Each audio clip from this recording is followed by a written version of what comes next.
Hi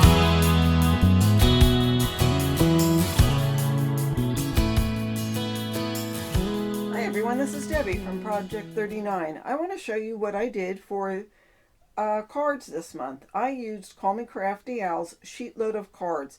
It comes out the first of the month, and this is December 1st, and this just came out, and I want to show you what I made with it.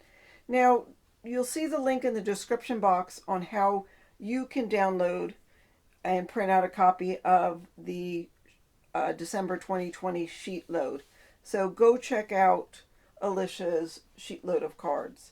The paper pad I used was Yuletide Blessings. As part of my crafty goals, I did want to use this paper pad, try to get 4 projects done out of it. So the first project I wanted to do was cards. So this is my take on her Sheetload.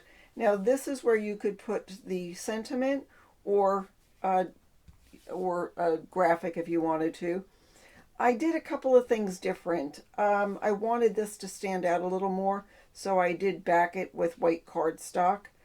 I don't have a border punch, but I did use a die for the top of the sentiment. And I also added a couple of brads on either side of the sentiment just to add a little pizzazz to it. You could also use Nouveau Crystal drops or whatever you wanted to. And then one other thing I did is I felt like there needed to be more contrast between the papers. So I used some Distress ink in weathered wood because it was a gray tone and there's a lot of grays in here. So yeah, I will go ahead and show you the cards that I made if you just stay tuned. And again, don't forget to check out the link in the description box and do your own Sheetload of cards. And that's all I have for you today. It was just quick and easy. Don't forget to subscribe. I laid low in November, but in December I plan to do a lot.